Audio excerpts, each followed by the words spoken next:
So you've known Jesus around 70 or 80 years. Yeah, pretty close to, I became a Christian when I was about 8 years old. 8 years old. Okay. And then for a while, I went through a stage of, I wonder if Christ has really accepted me. Mm-hmm. And I questioned, and I remember, and my time of life also, it was a lot of emphasis on the coming back of Christ. Mm. And so I wonder if I'm ready. I wonder if he'll call me. Mm. And then I remember I was in church, and I had my doubts, and I was struggling. And then finally I went forward because I was sort of a bashful kid. And so a person looked at me and he said, well, you're looking for the wrong place for your assurance of faith. You're looking to yourself. Look to the Word. Look to the promises. Look to how God loves you and what he thinks of you. Yeah.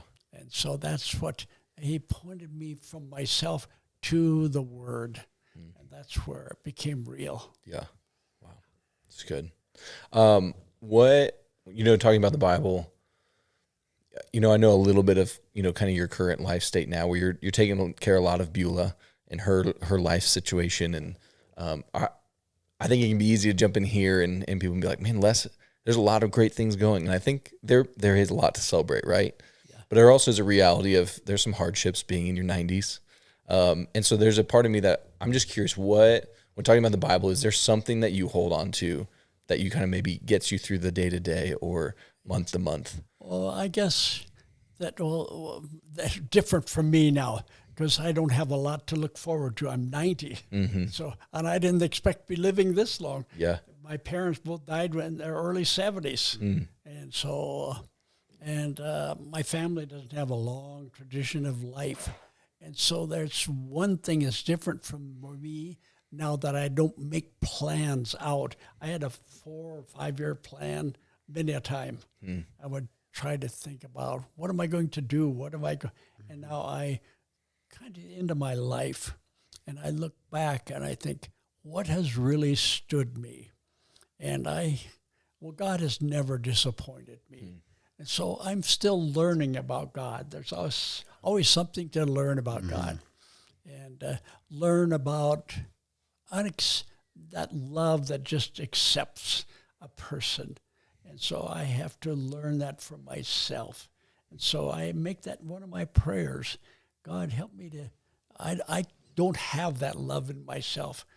Only you can be, so I just give myself to you and pray that you would fill me with your Spirit and pray that you would guide and direct me in all that I do.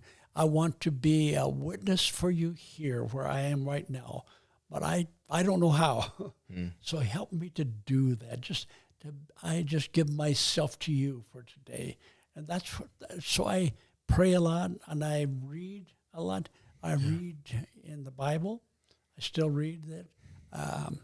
And I read with different eyes now than I did when I was young. And I just look at that. Part of it is that, part of it was just tradition. Part of it.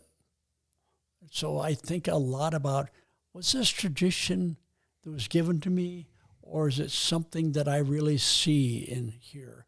So I look at the Bible and with kind of fresh eyes, shall I say. And I ask myself, and I like to read the Gospels because it's about Christ's life and what he does. And then, what do the other things say to me? Are they just, is this forever, or is this just a tradition that was given at that time? Life is different now. So I have to bring this to my life where I live right now. Yeah, that's good. On the reversal side, we work with someone who was like, hey, I would love to know, is there anything that they feel like they wasted a lot of time on that they regret spending this much time in this area? I wasted my time trying to change people. I wasted my time I wish I'd spent more time with people willing to learn and grow than I did with people who weren't willing to learn and grow. Because I could do this. Yep.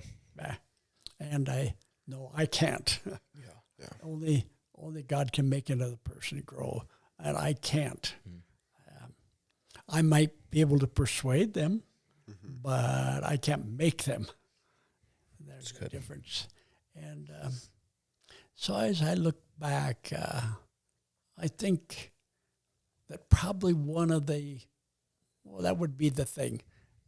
People, working with people, and how I would work with people.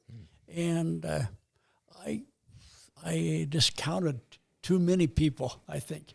Oh, God's love is constant and real. And he loves people in a way that I don't. So help me to see your way, Lord, what you do it. And help me to love them like you love them. Help me to have wisdom in knowing how to do that.